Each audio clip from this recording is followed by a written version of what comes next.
जय Hind students, welcome to study for civil services. कैसे हैं आप सभी लोग? उम्मीद करता हूं सभी बहुत ही बढ़िया होंगे।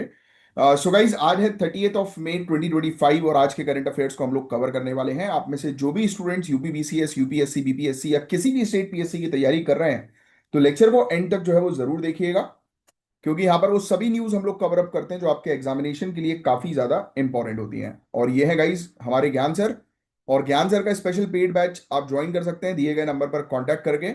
अगर आप UPPCS, BPSC, UKPSC, RO, BEO, UP triple S C exam या फिर इवन हरियाणा, राजस्थान या छत्तीसगढ़ पीएससी की तैयारी कर रहे हैं, तो तुरंत इस नंबर पर कांटेक्ट करें, बताएं वहां पर कि आप कौन से एग्जाम की तैयारी कर रहे हैं, उस अकॉर्डिंग आपको बैच से जो है वो जोड़ दिया जाएगा। और साथ ही साथ अगर आप बताते हैं कि आप करंट अफेयर्स के हमारे लेक्चर को रेगुलरली फॉलो कर रहे हैं, तो आपको कुछ डिस्काउंट भी जो है वो मिल सकता है।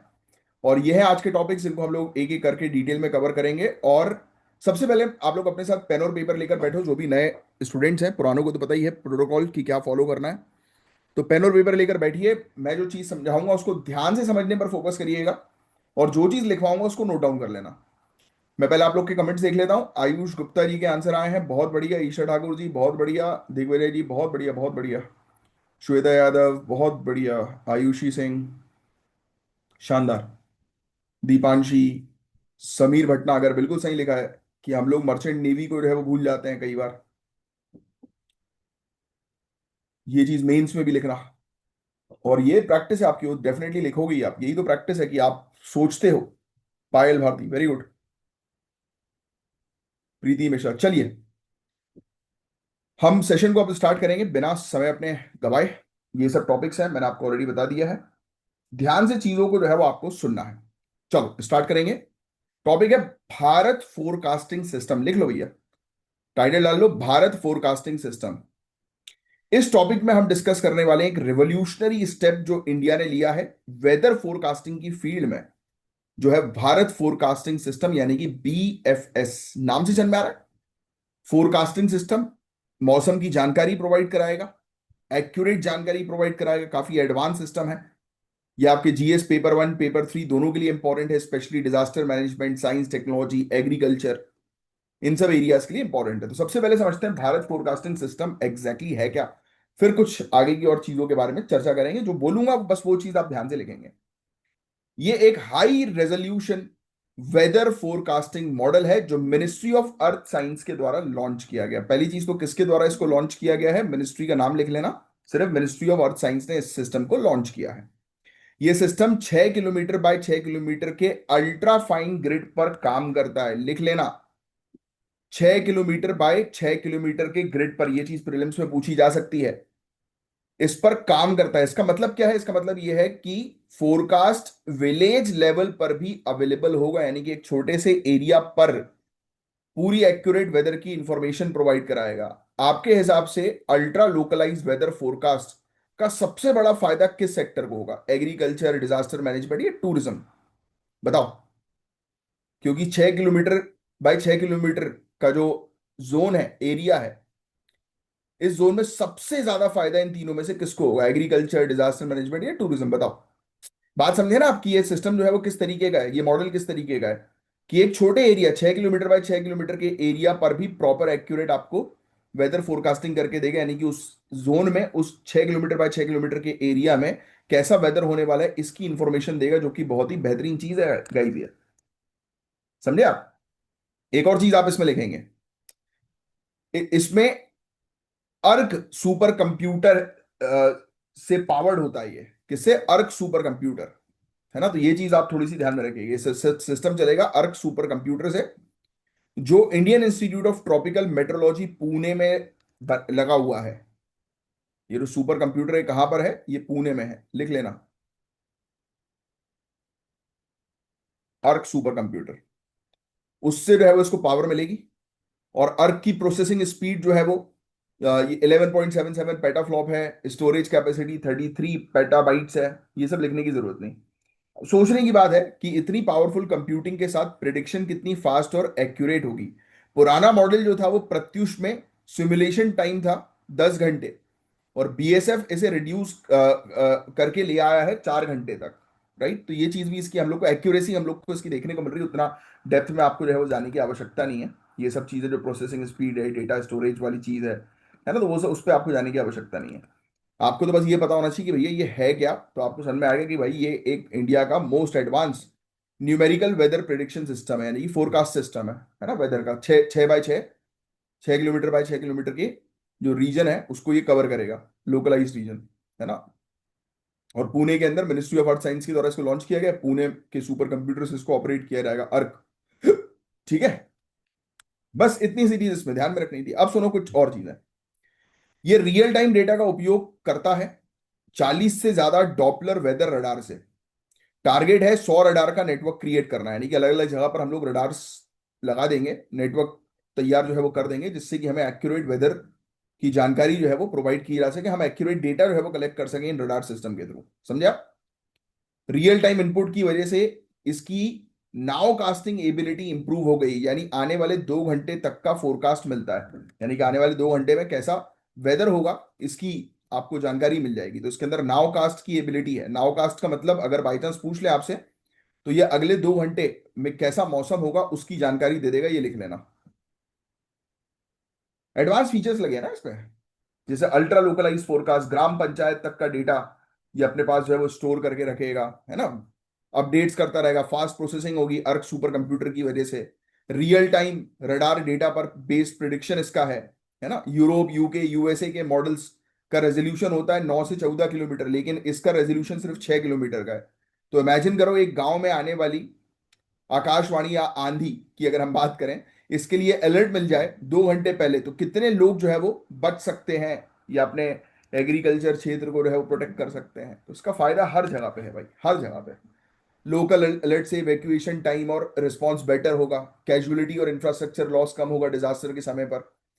फार्मर्स इरिगेशन, सोइंग और हार्वेस्टिंग बेटर प्लान कर सकते हैं। क्लाइमेट अनसर्टेनिटीज के बावजूद बेटर डिसीजन पॉसिबल है। जैसे आपको पता है जलवायु परिवर्तन के कारण कितनी अनसर्टेनिटीज बढ़ती जा रही हैं, बट इस प्रकार के सिस्टम जो है वो ऐसी अनसर्टेनिटी से लड़ने का हमें एक मौका दे रहे हैं, है ना। वाटर रिसोर्स को आप मैनेज कर सकते हो, जलाशय को मैनेज कर सकते हो, है ना। ग्राउंड वाटर रिचार्ज और इरिगेशन शेड्यूलिंग में इसमें मदद मिलेगी। एक्यूरेट फोर कॉस्ट कॉस्ट से क्रॉप्स जो है वो डैमेज कंट्रोल हो सकेगा, जिससे फूड सप्लाई स्टेबल रहेगी। फ्लड फ्लड को आप कंट्रोल कर सकते हो ना। फ्लड हुई, ड्रॉट हुई, सूखा पड़ गया, बाढ़ आ गई, उसको आप कंट्रोल कर सकते हो वेदर को प्रॉपर तरीके से, एक्यूरेट तरीके से प्रिडिक्ट करके, है ना। तो ये चीजें, हीट वेव और एयर क्वालिटी के टाइमली अलर्ट्स मिलेंगे। स्पेशली फायदा जो है वो मिलेगा किन लोगों को, एल्डरली पीपल को, बच्चों को, अर्बन पॉपुलेशन को। तो इंडिया अब वेदर फोरकास्टिंग में ग्लोबल लीडर बन रहा है गाइस। हम आत्मनिर्भर हो गए साइंटिफिक इनोवेशन का, ये हमारा प्रूफ है, BFS। अब BFS का कमेंट बॉक्स पर फुल फॉर्म बता दो जरा, अभी पढ़ा है ना इतना पूरे टॉपिक को, तो इसका फुल फॉर्म तो बिना देखे बता दो क्या है ये। BFS, भारत, आगे का आप लिख दो। चलो, हाँ। अब ये एक ऐसे डेवलपमेंट को डिस्कस करने वाले हैं जो एग्रीकल्चर, इकोनॉमी और एनवायरनमेंट तीनों पर डायरेक्ट इंपैक्ट डालता है। किस किस पर? एग्रीकल्चर, इकोनॉमी, एनवायरनमेंट, इन तीन चीजों को ध्यान में रखते हुए चीजें सुनो आप। टॉपिक है हमारा अर्ली मानसून ऑनसेट इन 2025। ये बात आप जान ही रहे हो कि मानसून जो है वो अब जल्दी आ गया है। GS पेपर 1 के लिए एक्सट्रीमली इंपॉर्टेंट टॉपिक है ये। न्यूज क्या दिखा रही है हमें, ये बता रही है कि 24 मई 2025 को IMD यानी कि इंडियन मेट्रोलॉजिकल डिपार्टमेंट, इन्होंने डिक्लेयर किया है कि साउथ वेस्ट मानसून केरल में आ चुका है। ये नॉर्मल डेट 1 जून से 8 दिन पहले आ चुका है। लास्ट टाइम इतना अर्ली अर्ली मानसून 2009 में देखा गया था, तब 23 मई को आया था। तो क्वेश्चन यह है कि अगर मानसून जल्दी आता है तो क्या सिर्फ फायदा होता है या कुछ चिंता भी हो सकती है? कोई बता सकता है कमेंट बॉक्स में लिखकर। और इस मानसून जल्दी आने के कारण हमारे घर की छत पे जो वाटर प्रूफिंग हो रही है, तो उस पर थोड़ी सी समस्या जो है वो उत्पन्न हो रही है। वैसे हम लोग कोई ना कोई वो लगा ही रहे हैं। वैसे तो यहाँ पर जहाँ पर मैं रहता हूँ भोपाल में, वहां पर तो अभी मानसून जो है वो उतना वो नहीं है, मतलब अभी एकदम से आया नहीं, भी बीच में हुई थी 1-2 दिन बारिश, आज भी मौसम पूरा बादल वाला है। तो अब देखो, वैसे तो हो गया ऑलमोस्ट हमारा काम, 90% तक कंप्लीट हो ही गया वाटर प्रूफिंग का, थोड़ा सा और बचा हुआ है। जरूरी होते हैं भाई, घर घर भर के काम भी बहुत जरूरी होते हैं। होपफुली आप भी जो है वो चीजें देखते हो कि अपने घर में काम वाम होता है तो देखना चाहिए। उससे एक आइडिया भी लगता है, चीजों के बारे में पता लगता है, रेट्स के बारे में जानकारी मिलती है ना। तो जरूरी है कि बाहर रियल टाइम बेसिस पर क्या चल रहा है उसकी जानकारी रखा करो। चलिए आइए, इंडिया का 70% एनुअल रेनफॉल इसी मानसून से आता है, साउथ वेस्ट मानसून से, आपको इस बारे में पता ही है। Kharif crops, ground water recharge, drinking water supply और हाइड्रो पावर, ये सब इसी पर डिपेंड करते हैं, है कि नहीं भाई? जितनी भी फसलें हैं मानसून के ऊपर डिपेंड करती हैं। ग्राउंड वाटर रिचार्ज होता है इससे, है ना, पानी पीने का सप्लाई, पीने के पानी का सप्लाई बरकरार रहता है। हाइड्रो पावर, ये सब चीजें इसी के ऊपर डिपेंडेंट रहती हैं, है ना।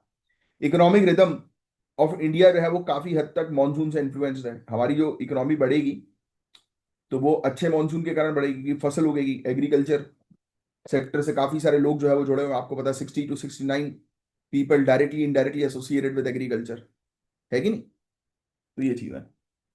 अब आओ, मानसून ऑनसेट, यानी कि मानसून जो आ गया है वो तीन चीजों को फुलफिल करना रहता है, तब हम डिक्लेयर करते हैं कि मानसून आ चुका है। अब यहां पर ये चीज आपको थोड़ी समझनी है, एज अ ब्यूरोक्रेट के तौर पर, एज अ अधिकारी के तौर पर, समझिए आप। केरल और लक्षद्वीप के 14 स्टेशन में 60% स्टेशन पर 2 दिन लगातार अगर 2.5 mm के बराबर या उससे ज्यादा बारिश अगर हो गई तो मतलब मानसून जल्दी आ गया। लिख लेना भैया, ये पूरी चीज लिखोगे आप। हम देखते हैं कि भैया केरल और लक्षद्वीप में अगर 2 दिन लगातार कॉन्सिक्यूटिवली 2.5 mm या उससे ज्यादा बारिश अगर हो जाती है, रिपोर्ट कर दी जाती है, तो इसका मतलब है कि भैया मानसून आ गया। पहली चीज ये देखी जाएगी। दूसरा ये देखा जाता है हमें जो है वो विंड की स्पीड, है ना, कि हवा जो है वो कितनी तेज जो है वो चल रही है ना। तो ये देखा जाता है 15 से 20 नॉट की वेस्टर्ली विंड्स पर अगर 925 HPA हवा है और 600 HPA तक उनका प्रेजेंस जो है वो होना चाहिए। तो अब ये मत लिखो, ये वाली डिटेल, सिर्फ इतना लिखो, विंड की स्पीड। पहला रेनफॉल देखा जाता है, रेनफॉल में ये लक्षद्वीप केरल ये इंपॉर्टेंट था थोड़ा आपके लिए। और दूसरा था 2.5 mm रेनफॉल या उससे ज्यादा, ये इंपॉर्टेंट थी चीजें आपके लिए, है ना, जो मैंने आपको लिखा। दूसरा विंड की स्पीड लिख दो आप बस, कि हवा जो है वो देखी जाती है। फिर इसके अलावा लॉन्ग वेव रेडिएशन। अब आप मुझे कमेंट बॉक्स पे लॉन्ग वेव रेडिएशन के बारे में लिखेंगे और डिफरेंस बताएंगे, शॉर्ट वेव रेडिएशंस क्या होती हैं और लॉन्ग वेव रेडिएशंस क्या होती हैं। समझ रहे हो आप? ये बेसिकली सूर्य की किरणों से रिलेटेड होता है और ये आपको पता होना चाहिए। इससे रिलेटेड कई बार क्वेश्चन आ चुका है, इवन यूपीपीसीएस भी क्वेश्चन पूछ चुकी है short wave radiation, long wave radiation से related. If I am not wrong, 2024 या 2023 के क्वेश्चन पेपर में आ चुका है ये। तो ये सैटेलाइट से मेजर करते हैं ये रेडिएशन, है ना। इसमें भी आंकड़े आपको लिखने की जो है आवश्यकता नहीं है इतना कुछ, ठीक है। तो इन्होंने 23 और 24 मई को तीनों क्राइटेरिया फुलफिल होगा, इसलिए आईएमडी ने मानसून अनाउंस कर दिया। बस आपको एक बेसिक पता होना चाहिए कि भाई बारिश को देखकर, हवा को देखकर और लॉन्ग वेव रेडिएशन को देखकर आकलन किया जाता है, एनालिसिस किया जाता है और उसके हिसाब से फिर आईएमडी डिक्लेयर करता है कि मानसून जल्दी आ गया कि नहीं आ गया। अब देखो, आपको तो ऑब्वियस बात है मौसम विभाग में अभी जाना नहीं है, आपको तो सिर्फ common civil services exam crack करना है। तो उस अकॉर्डिंग आपसे जो क्वेश्चन पूछा जाएगा वो बस इतना पूछा जाएगा कि आईएमडी किन किन चीजों को ऑब्जर्व करती है। तो rainfall, wind speed and long wave radiation. हो सकता है कि उसकी जगह शॉर्ट वेव रेडिएशन लिखा रहा है, तो यहां पे गड़बड़ी हो सकती है, तो इसलिए क्लैरिटी रखो अपने अंदर। अब सुनो आप, एमजेओ, मेडन जूलियन ऑसिलेशन, ये इंडियन ओशियन में एक्टिव था और इसने अंडमान सी में बादल बनवा दिए और रेनफॉल को बढ़ा दिया। एमजेओ, आज आपका वो है, टास्क है कि आप एमजेओ के बारे में पढ़ेंगे, हालांकि बीच बीच में न्यूज में आता रहता है, तब हम इसके बारे में डिस्कस करेंगे। तो इन्होंने देखा भाई कि एमजेओ ने जो है वो अंडमान के ऊपर जो है वो बादल ले आया, तो जिससे बारिश हो गई, है ना, तेज कर दिया बारिश को। फिर इसके अलावा जो नमी वाली जो विंड्स हैं, इसको इंडिया की तरफ जो है वो पुश किया गया, मैस्करीन हाई प्रेशर जिसको हम लोग बोलते हैं। और अरेबियन सी से मॉनसून करंट जो है वो और तेज बन गई, है ना। फिर इसके अलावा एक्टिव और वर्टिकल एयर मूवमेंट ने बादल को जो है बना दिया। यानी कि कुल मिलाकर पूरी जितनी भी चीजें हो रही हैं वो रिस्पॉन्सिबल है बादल को लाने के लिए इंडिया तक। सोमाली जेट स्ट्रीम, ये एक्सेलरेट जो है हो गई, मडागास्कर से जो नमी वाले जो या मॉइस्चर वाले जो बादल थे वो फास्ट हो गए, इस तरफ जो है वो आ गए, ठीक है। नॉर्थ वेस्ट इंडिया के ऊपर हाई टेम्परेचर हम लोग को देखने को मिला, जिससे कि लो प्रेशर डेवलप हुआ और जिसने लो प्रेशर ने हाई प्रेशर को अपनी तरफ जो है वो अट्रैक्ट कर दिया, तो और तेज हो गई चीजें, बादल जो है वो और जल्दी और तेजी से इस तरफ जो है वो आ गए। अरेबियन सी और बे ऑफ बंगाल को कनेक्ट करने वाला लो प्रेशर जोन जो है वो एक्टिव हुआ था गर्मी के कारण, टेम्परेचर हाई होने के कारण। तो बहुत बेसिक टर्म्स ही हैं ज्योग्राफी के, इसलिए मैं हमेशा बोलता हूं आपको कि आपको अगर करंट अफेयर्स को पर कमांड अपनी अच्छी बनानी है तो जनरल स्टडीज पूरा कंप्लीट करो।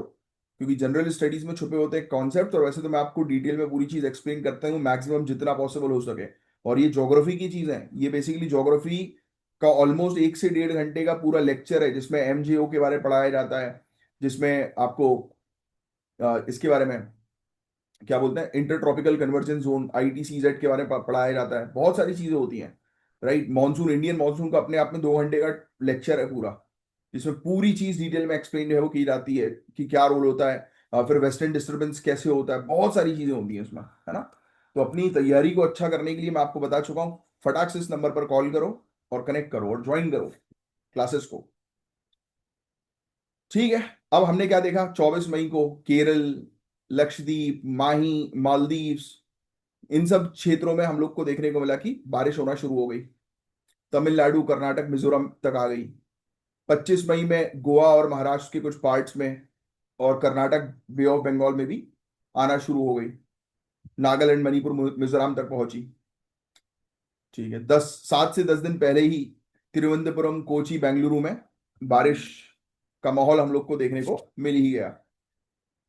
तो ये कहानियां हैं जिसके बारे में आपको थोड़ी सी जानकारी जो है वो होनी चाहिए। अब देखो इससे क्या क्या चीजें होंगी, आइए पहले वो समझते हैं। ये बड़ा इंपॉर्टेंट चीज है। देखो एग्रीकल्चर को बेनिफिट मिलेगा। ये जो पैडी वगैरह जो होती है ना, जो फसल, पल्सेस हुई, दाल हुई, दलहन, धान, है ना, ऑयल सीड्स हुई, इनका सोइंग अर्ली स्टार्ट हो सकता है, यानी कि बुआई जो है वो इनकी जल्दी जो है वो हो सकती है ना, समझ रहे हो। क्रॉप साइकिल स्मूथ चलेगा, किसान को बेटर प्लानिंग का टाइम मिलेगा, है ना। फिर जो तमिलनाडु, कर्नाटक ऐसे क्षेत्रों में जो टाइम पर बारिश जब गिरेगी तो उससे जलाशय, ग्राउंड वाटर जो है वो रिचार्ज हो जाएगा। बट दिक्कत सबसे बड़ी बताऊं क्या है कि हम लोगों ने प्रॉपर प्लानिंग नहीं कर रखी है शहरी क्षेत्रों में, तो उसके कारण क्या हो सकता है कि फ्लड आ सकती है। सिटी जैसे कि बेंगलुरु रेडी नहीं है, और भी काफी सारी सिटीज भाई बिल्कुल भी रेडी नहीं है। ड्रेनेज सिस्टम पर प्रेशर बढ़ता है, अचानक कंटिन्यूअस अगर 1 घंटे बारिश गिर जाती है तो आप देखते हो कि सड़कों में कैसे पानी भर जाता है कि नहीं, आप खुद ऑब्जर्व करते हैं ये सब चीजें।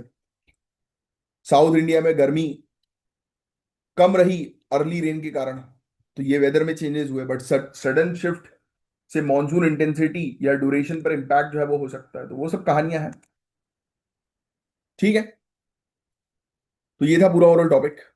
इसमें जो मेन चीज थी जो जानने और समझने वाली, वो मैंने आपको बस बताई, सुनने वाला था मेनली ये। आइए, अब जो टॉपिक है इसमें इकोनॉमी, एम्प्लॉयमेंट, इंडस्ट्री के बारे में बात होगी। नीति आयोग की नई रिपोर्ट के बारे में हम डिस्कस करेंगे, designing a policy for medium enterprises, very important. लिख लेना, नीति आयोग की नई रिपोर्ट। आपको लगता होगा कि माइक्रो और स्मॉल इंटरप्राइजेस जो है वो ज्यादा डिस्कस होते हैं, है कि नहीं, लेकिन आज हम देखेंगे कि मीडियम इंटरप्राइजेस का असली पोटेंशियल क्या है, क्योंकि आपको हमेशा मैंने स्मॉल और मीडियम इंटरप्राइज, माइक्रो और स्मॉल इंटरप्राइजेस के बारे में बात करी है ज्यादा, क्योंकि ज्यादातर लोग उसी सेक्टर में, हालांकि पूरे MSME में सबसे ज्यादा लोग हैं जो एम्प्लॉयड है, बट उसमें भी मीडियम से ज्यादा जो है वो इसमें है ना, माइक्रो और स्मॉल इंटरप्राइज में लोग। बट आज हम मीडियम इंटरप्राइजेस के पोटेंशियल को जानेंगे। तो नीति आयोग की एक डिटेल रिपोर्ट पब्लिश हुई है, designing a policy for medium enterprises, लिख लेना रिपोर्ट का नाम। कभी कभी आ सकता है किसकी रिपोर्ट है, तो नीति आयोग। ये रिपोर्ट विकसित भारत 2047 के विजन के साथ अलाइन की गई है, ये भी लिख लेंगे आप। इस रिपोर्ट को तैयार किया गया है 2047 के विकसित भारत इनिशिएटिव को देखते हुए। ऑब्जेक्टिव है मीडियम एंटरप्राइज को इंडिया के फ्यूचर इंडस्ट्रियल चैंपियन बनाना, कि आगे चल के रहिए इंडस्ट्रियल चैंपियन बन सके। एक फैक्ट मैं आपको बताता हूं, MSME सेक्टर में मीडियम एंटरप्राइजेस का शेयर सिर्फ 0.3% है, लिख लेना। मीडियम एंटरप्राइजेस का शेयर सिर्फ 0.3% है पूरे MSME में, बट ये 40% टोटल MSME एक्सपोर्ट कंट्रीब्यूट करता है। तो सोचो इसमें कितना पोटेंशियल है, यानी कि इसको अगर बढ़ा दो आप इस शेयर को 0.3% के, तो ये जो अभी 40% कंट्रीब्यूट कर रहा है एक्सपोर्ट्स में वो और बढ़ जाएगा। तो चलो आओ डिस्कस करते हैं हम लोग मीडियम एंटरप्राइजेस क्या है, तो इसके बारे में लिख लेना आप। अप्रैल 2025 की डेफिनेशन के अकॉर्डिंग ये कहा गया है कि 125 करोड़ के बराबर या उससे ज्यादा का अगर इन्वेस्टमेंट हो रहा है, या 500 करोड़ या उससे ज्यादा का टर्नओवर हो रहा है, मतलब अप टू, सॉरी, एक, क्योंकि उसके ऊपर तो इससे ऊपर वाले टर्नओवर के ऊपर तो बड़ी इंटरप्राइजेस जो है वो आ जाती हैं, समझ रहे हो? तो अप टू 125 करोड़, ये चीज लिखना, सॉरी, 125 करोड़ तक का इन्वेस्टमेंट अगर हो रहा है और 500 करोड़ तक का टर्नओवर अगर हो रहा है तो वो है मीडियम इंटरप्राइजेस। लिख लेना भैया, बहुत इंपॉर्टेंट। इसके इतने कम नंबर के बावजूद 0.3% शेयर क्या होता है? कुछ भी नहीं, सोचो आप। यानी कि अगर एमएसएमई के इंटरप्राइज अगर 100 है तो मीडियम एक भी नहीं आपको नजर आ रहा है, क्योंकि 1% भी नहीं है ना। 0.3% क्या होता है?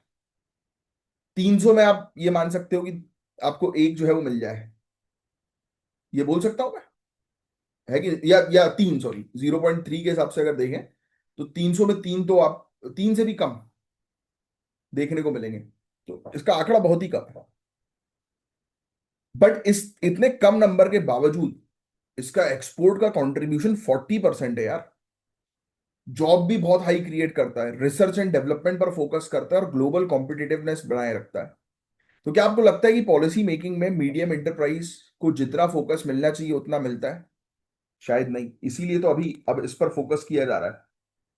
आओ, अगर हम एमएसएमई के बारे में बात करें तो इंडिया की जीडीपी का 29% ये कंट्रीब्यूट करता है, लिख लेना। एमएसएमई इंडिया की जीडीपी का टोटल 29% कंट्रीब्यूट कर रहा है। मीडियम एंटरप्राइजेस जो है वो बैकबोन होते हैं मैन्युफैक्चरिंग के, ये भी आप लिखिएगा। मीडियम एंटरप्राइजेस को बैकबोन कहा जाता है मैन्युफैक्चरिंग का। एक medium enterprise average 89 jobs create करता है। कंपेयर करें माइक्रो से तो माइक्रो एंटरप्राइज मात्र 5-6 लोगों को जॉब में रख सकता है और स्मॉल एंटरप्राइज 19-20 लोगों को जॉब पे रख सकता है। बट ये मीडियम एंटरप्राइज 89-90 लोगों को जॉब पे रखेगा। तो यानी कि इसका जॉब जनरेशन या क्रिएशन भी हाई है compare to micro and small, इसके शेयर कम होने के बावजूद। 50,562 करोड़ का फॉरेन एक्सचेंज इसके द्वारा हुआ। एमएसएमई का शेयर 40%, जो मैं आपको ऑलरेडी लिखवा चुका हूं। रिसर्च एंड डेवलपमेंट में 81% मीडियम एंटरप्राइज कंट्रीब्यूट करता है सभी एमएसएमई के कंपैरिजन में, लिख लेना। 81% इसका मीडियम का कंट्रीब्यूशन है। तो देखो, ये फैक्ट आपने मीडियम के हिसाब से लिख लिया। अब सुनो, चैलेंजेस देखते हैं हम। ये तो आपको ये चीज तो समझ में आई गई ना, ये पूरी चीज कि इसके पॉजिटिव चीज जो है वो क्या है, इनोवेशन कर रहा है ना।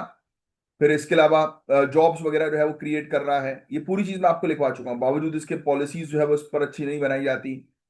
और एक्सपोर्ट का चैंपियन है। हाई वैल्यू यूनिट्स इसकी हम लोग को जो है वो देखने को मिलती हैं। मैन्युफैक्चरिंग पर फोकस करता है ना, मैन्युफैक्चरिंग का बैकबोन। तो जो चीज अभी बताई वो लोगों ने पॉइंट्स में दे दी है, वो आपने आंकड़े के हिसाब से लिख लिया, बस उतना ही लिखो। अब सुनो चैलेंजेस।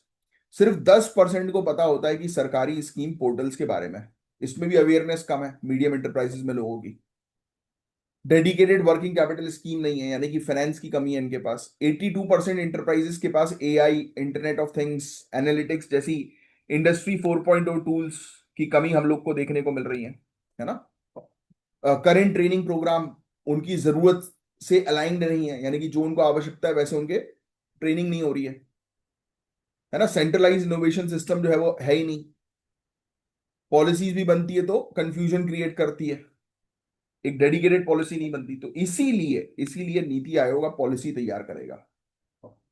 5 करोड़ तक का क्रेडिट कार्ड वर्किंग कैपिटल के लिए नीति आयोग ने सजेस्ट किया है कि इनको 5 करोड़ तक का क्रेडिट कार्ड दो।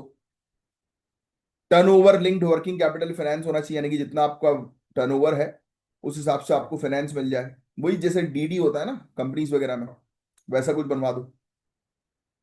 और जल्दी से जल्दी बैंक्स के माध्यम से जो है वो इनको लोन वगैरह पास हो जाए। टेक्नोलॉजी, अब जो कमियां है वही इसका सोल्यूशन है। टेक्नोलॉजी में ये पीछे है तो ये इंडस्ट्री 4.0 को जो है वो अडॉप्ट करें। फिर इसके अलावा क्लस्टर्स तैयार करें, स्किल्स डेवलप करें, है ना। पूरी चीज रिसर्च एंड डेवलपमेंट पर और फोकस करें। तो ये पूरी चीज है बस। एक सेंट्रलाइज प्लेटफॉर्म जो है वो तैयार करो सभी एमएस मीडियम इंटरप्राइजेस को कनेक्ट करने के लिए। तो ये नीति आयोग के इनकी लेटेस्ट रिपोर्ट के कुछ सजेशंस थे जो आपको थोड़ा सा ध्यान में रखना था। Next, quantum technology, very important technology. और नहीं, टोपोलॉजी है ये। क्वांटम टोपोलॉजी है ना, वही ऑब्वियसली क्वांटम टेक्नोलॉजी के ऊपर बेस्ड है। जीएस पेपर 3 के लिए इंपॉर्टेंट है गाइस ये आपके लिए। अभी इंटरेस्टिंग बात यह है कि ये डिस्कवरी इंडिया के रमन रिसर्च इंस्टीट्यूट बेंगलुरु ने की है। सो आओ समझते हैं क्या वो है। तो रमन रिसर्च इंस्टीट्यूट बेंगलुरु लिख लो आप। ये अब इनके जो साइंटिस्ट हैं, इनने स्पेक्ट्रल फंक्शन टेक्निक का उपयोग करके क्वांटम मटेरियल्स की हिडन प्रॉपर्टीज डिटेक्ट करने का नया मेथड डिस्कवर किया। क्वांटम कंप्यूटिंग बहुत डेप्थ है, इस पर अभी खोज चली रही है, इस पर अभी रिसर्च चली रही है। तो इसकी जो छुपी हुई जो फीचर्स है ना, उसको डिटेक्ट करने के लिए एक नई फंक्शंस, नया मेथड आप कह सकते हो, नई टेक्निक कह सकते हो, वो इन्होंने सामने रख दी है। समझे आप? तो इनने क्या किया, रमन रिसर्च इंस्टीट्यूट के बेंगलुरु के साइंटिस्ट ने एक ऐसा मेथड निकाला है, ये लिख लो, जिससे कि वो डिटेक्ट कर सके क्वांटम की हिडन प्रॉपर्टीज को, कि और भी उसमें क्या क्या क्षमता है करने की। और इस चीज को कहा गया है, लिख लेना ब्रैकेट में, स्पेक्ट्रल फंक्शन। तो क्वेश्चन ये घुमाकर पूछ सकते हैं कि स्पेक्ट्रल फंक्शन अभी न्यूज में था, वो क्या है। तो आपको बस सिंपल सी चीज ध्यान में रखनी है कि क्वांटम प्रॉपर्टीज की हिडन जो चीजें हैं जो अभी तक डिस्कवर नहीं हुई, उसको डिटेक्ट करने का मेथड है ना। तो इस कंसेप्ट को स्पेक्ट्रल फंक्शन जो है वो कहा गया। अब इस टोपोलॉजिकल इनवेरिएंट्स आइडेंटिफाई किए जा रहे हैं, जो किसी भी मटेरियल की फंडामेंटल नेचर को डिफाइन करते हैं। क्या आप जानते हो कि क्वांटम मटेरियल फ्यूचर के कंप्यूटर्स और इलेक्ट्रॉनिक्स का बेस बनने वाले हैं? क्योंकि हम लोग आज की डेट में क्वांटम टेक्नोलॉजीज पर ही सबसे ज्यादा काम कर रहे हैं। याद आ रहा हो आपको? तो हमने कुछ दिनों पहले ही जो है वो डिस्कस किया था कि हमारी डिफेंस फोर्सेस जो है वो क्वांटम कंप्यूटिंग की मदद से कम्युनिकेशन को और स्ट्रॉन्ग जो है वो बनाने पर फोकस कर रही है, उस पर रिसर्च एंड डेवलपमेंट चली रही है। QKD याद आ रहा है? इसको हमने कुछ दिनों पहले कवर किया था, है ना। आओ आगे की चर्चा करें, अब चीजों को सुनो। स्पेक्ट्रल फंक्शन होते क्या है? तो ये एक प्रकार का मैथमेटिकल डायग्नोसिस टूल है जो बताता है कि इलेक्ट्रॉन्स किस एनर्जी और मोमेंटम पर डिस्टर्ब होते हैं, किस पैटर्न में मूव करते हैं। पहले इसे सिर्फ इलेक्ट्रॉनिक स्ट्रक्चर एनालाइज के लिए यूज किया जाता था, बट अब इसे रीडिफाइन किया गया है एज अ टूल के तौर पर, जो आप टोपोलॉजिकल फेजेस को डिटेक्ट कर सकोगे, किस किस जगह पर क्या क्या चेंजेस जो है वो आ रहे हैं। अब ये टोपोलॉजिकल इनवेरिएंट्स क्या है? तो ये कुछ मैथमेटिकल नंबर्स होते हैं जो किसी मटेरियल की ज्योमेट्री और बिहेवियर बताते हैं। मतलब 1D सिस्टम के लिए वाइंडिंग नंबर है, 2D सिस्टम के लिए चर्न नंबर है, राइट। तो ये वो चीज बता, आपको उसको डेप्थ में जो है वो जाने की जरूरत नहीं है ये सब चीजों के बारे में, क्योंकि ये चीज आपसे जो है वो पूछेंगे नहीं। सिंपली रिसर्च के बारे, स्पेक्ट्रल फंक्शन क्या होता है, बस ये पूछेंगे मेनली इस टॉपिक के अंदर, और नहीं। अब आप बोलोगे सर आप इतने कॉन्फिडेंस के साथ कैसे बोल सकते हो कि दूसरी चीज नहीं पूछेंगे? अरे भाई, मैं आपको उसकी ट्रिक बता देता हूँ, बहुत सिंपल सी। क्या आप लोग साइंटिस्ट बनने की तैयारी कर रहे हो? नहीं, ऑब्वियसली नो। आपको सिर्फ किसी टॉपिक के बारे में उतना पता होना चाहिए, एक जनरलाइज चीज है कि हाँ भाई सिविल सर्विसेज इस डेप्थ तक पूछेगी नहीं। अब क्यों बता रहा हूं मैं? क्योंकि हम लोग को ऑलरेडी एक्सपीरियंस है, मैं पिछले 10 साल से पढ़ा रहा हूँ, चीजों को कवर कर रहा हूँ, तो आई नो वेरी वेल कि ये कहाँ तक आपसे पूछेंगे। हाँ, बट अगर आपका ये ऑप्शनल है, तो आपको डेप्थ में चीजों के बारे में जानकारी होनी चाहिए। बट प्रीलिम्स में ही अक्सर ऐसे क्वेश्चन जो है वो जनरली पूछे जाते हैं। मेंस के पॉइंट ऑफ व्यू से सिर्फ टेक्नोलॉजी के बारे में आपसे जो है वो पूछा जाएगा कि आज की डेट में हम कौन सी टेक्नोलॉजी का यूज करके एडवांसमेंट कर सकते हैं, क्योंकि आप आने वाले समय के SDM, DSP, collector, right, policy makers, ये बनोगे आप। तो आपको जो है वो इन डेप्थ नॉलेज की जरूरत नहीं है, तब है कुछ कुछ टॉपिक्स में है, जैसे कि अगर एडमिनिस्ट्रेशन से रिलेटेड कोई टॉपिक आता है तो है, तो आपको उसकी जड़ तक चीजों को समझना जरूरी होता है। समझे? स्पेस मोमेंटम स्पेक्ट्रल फंक्शन, ये RRI के द्वारा जो है वो डेवलप भी किया गया है, ये भी कुछ चीजें हैं। ये space spectral function, space momentum spectral function वैसे बोलते हैं इसको। इससे क्वांटम मटेरियल का एक क्वांटम फिंगरप्रिंट जनरेट होता है। ये टेक्निक डिस्ट्रक्टिव नहीं है, मतलब मटेरियल को तोड़ना या कॉम्प्लेक्स सेटअप लगाना जरूरी नहीं होता। तो ये सब चीजों के बारे में उन्होंने फिजिकल रिव्यू बी जर्नल में जो है वो बताया था, अपना जानकारी जो है वो दी थी। ठीक है। अब इस चीज से क्वांटम रिसर्च जो है वो और बूस्ट होगी, है ना। इन डेप्थ एनालिसिस होगी इलेक्ट्रॉन के बिहेवियर की। फ्यूचर टेक जैसे क्वांटम कंप्यूटिंग को और फ्यूल करेगा, यानी कि और पुश देगा, जिससे कि और रिसर्च हो सके इस फील्ड में। मटेरियल जो है टोपोलॉजिकल स्टेबिलिटी के साथ वो हेल्प करेंगे एनर्जी एफिशिएंट डिवाइसेस को बनाने में। फ्यूचर इलेक्ट्रॉनिक्स में फॉल्ट टॉलरेंट सिस्टम्स का बेस बनेगा ये, है ना। ठीक है। टाइम कॉस्ट दोनों बचेगी, कोई भी क्वांटम मटेरियल पर ये अप्लाई हो सकता है फ्यूचर में। नई फेजेस और क्वांटम स्टेट्स डिस्कवर करने में ये हेल्प करेगा। तो ये चीजें हैं। बस ये था पूरा ओवरऑल टॉपिक, इसमें और कुछ नहीं है खास। नेक्स्ट। अब ये टॉपिक 99% एग्जाम में आएगा। 2025 का एक बहुत ही बेहतरीन फंडामेंटल फिजिक्स का प्राइज इंडिया को मिला है सीईआरएन के 4 एक्सपेरिमेंटल ग्रुप्स को। एटलस, सीएमएस, एलाइस और एलएचसीबी, लिख लो भैया। फंडामेंटल फिजिक्स में 2025 में प्राइज मिला है। और जो टीम है एटलस, सीएमएस, एलाइस, एलएचसीबी और एलएचसीबी को, और ये सन सीईआरएन पे मिला है अपनी डिस्कवरीज के लिए। ये पूरी चीज लिख लेना आप। बस यही चीज है वो पूछी जाएगी कि किस चीज में प्राइज मिला है। अब सुनो चीजों को। अवार्ड दिया गया है Higgs boson, quark gluon plasma और physics beyond the standard model पर उनकी डिस्कवरीज के लिए। तो ये लिख लेना, इन सब चीजों की डिस्कवरीज के लिए इनको ये अवार्ड मिला है। $3 मिलियन का प्राइस। टोटल अमाउंट प्राइस है वो कितना है? $3 मिलियन का। इंटरेस्टिंग पॉइंट ये है कि इसमें इंडिया का भी मेजर इंटेलेक्चुअल और टेक्निकल कंट्रीब्यूशन रहा है, स्पेशली एलाइस और सीएमएस एक्सपेरिमेंट में। अब सीईआरएन के बारे में हम थोड़ी सी जो है वो चर्चा कर लें। European organization for nuclear research, Geneva Switzerland में है ये सीईआरएन, लिख लो जेनेवा स्विट्जरलैंड। यहां पर दुनिया का मोस्ट पावरफुल पार्टिकल एक्सेलरेटर है, लार्ज हेड्रॉन कोलाइडर एलएचसी है जेनेवा स्विट्जरलैंड में। लार्ज हेड्रॉन कोलाइडर लिख लेना। इसको डेवलप और ऑपरेट करती है सीईआरएन। दुनिया का सबसे powerful particle accelerator Geneva Switzerland में है, लिख लेना। एलएचसी का सरकमफेरेंस ही भैया 27 किलोमीटर का, भी देखना इसकी फोटो एलएचसी की। 1232 सुपर कंडक्टिंग डाइपोल मैग्नेट्स का उपयोग करता है ये पार्टिकल्स को नियर लाइट स्पीड में एक्सेलरेट करने के लिए, भगाने के लिए। एलएचसी का गोल है कि यूनिवर्स के फंडामेंटल पार्टिकल्स को समझना। जैसे कि 2012 में यहीं पर हिग्स बोसॉन की डिस्कवरी हुई थी, पता है आपको। काफी कुछ चीजें हैं। 1960 से इंडिया जो है वो सीईआरएन के साथ जुड़ी हुई है, वेरियस यूनिवर्स से जुड़ी रिसर्च के लिए।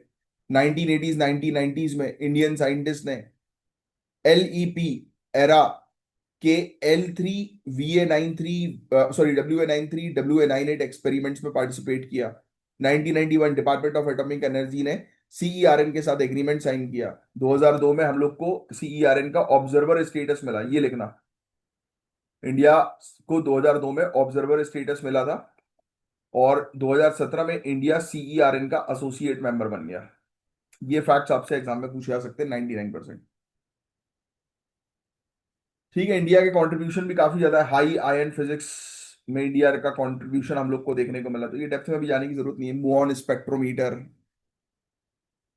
हिग्स डिस्कवरी में भी इंडिया का कंट्रीब्यूशन रहा है। Indian institute of science Bengaluru, park Mumbai, IIT Chennai, Kanpur, Hyderabad ने कंट्रीब्यूशन अपना जो है वो दिया। World wide LHC computing grid में भी इंडिया पार्टिसिपेट जो है वो करता है। इंडिया ने, पता है आपको, विगल और विश्व सॉफ्टवेयर टूल्स भी बनाए हैं जो सीईआरएन में रेगुलरली यूज होते हैं। ठीक है। बस इसमें और कुछ नहीं है ज्यादा, जो चीज आपको समझने वाली थी। इसमें ये चीज ध्यान में रखना, 2025 के ब्रेक थ्रू प्राइज जो था फिजिक्स का, उसमें डिस्कवरी जो है ये वो एलएचसी रन 2 की डिस्कवरी, इसका डेटा यूज करके एलएचसी 2 रन का डेटा जो है वो यूज किया, और उस डिस्कवरी के लिए उनको अवार्ड मिला है। ठीक है। इंडियन साइंटिस्ट का मेजर कंट्रीब्यूशन एलाइस और सीएमएस में रहा है। इंडिया एसोसिएट मेंबर इसकी कब बनी सीईआरएन की, कमेंट बॉक्स पे लिख कर बता दो। ऐसी चीजें आपसे पूछी जाएंगी। अब मधुबानी मिथिला पेंटिंग, इससे रिलेटेड एक क्वेश्चन है, इसका आंसर आप ही देंगे। ये पेंटिंग कहाँ की है, पता होना चाहिए आपको, फैक्चुअल इंफॉर्मेशन बहुत इंपॉर्टेंट है। मिथिला क्षेत्र बिहार का है, वहां की पेंटिंग है। कस्टम जीन एडिटिंग, अच्छा इसको वीडियो को पॉज कर लो एक बार, इसका आंसर दो पॉज करके। अब ये है आपका custom gene editing using base editing, CRISPR Cas 9 technology, कितनी बार मैंने आपको इसके बारे में बताया हुआ है। जेनेटिक इंजीनियरिंग में यूज की जाने वाली ये टेक्नोलॉजी हम लोग को देखने को मिलती है। ट्राई करो वीडियो को पॉज करके इसका आंसर देने की। केजे तो इसका उपयोग ये कर रहा है CPS1 डेफिशिएंसी जो बच्चों में आइडेंटिफाई की, इससे रिलेटेड आएगा गाइस एक डिटेल में टॉपिक जो है वो आएगा। तो ये टेक्नोलॉजी के बारे में आपको पता होना चाहिए, बहुत इंपॉर्टेंट है क्रिस्पर कैस 9, इससे रिलेटेड मेंस में भी यूपीएससी ने कई बार क्वेश्चन जो है वो पूछे हुए हैं। इंडिया का रेफ्यूजी पॉलिसी कल ही पढ़ाया था ना इस टॉपिक के बारे में, उससे रिलेटेड एक मेंस का क्वेश्चन है, ट्राई करिएगा इसका आंसर जो है वो देने की। और ये है ज्ञान सर के पेड बैचेस को ज्वाइन करने के लिए दिए गए नंबर पर आप कांटेक्ट कर सकते हैं। और मैं हूं आपका educator Kamalaksh Jha, sign off करता हूं, मिलूंगा नेक्स्ट लेक्चर में, तब तक के लिए bye bye, take care, have a great day. Jai Hind, जय श्री महाकाल।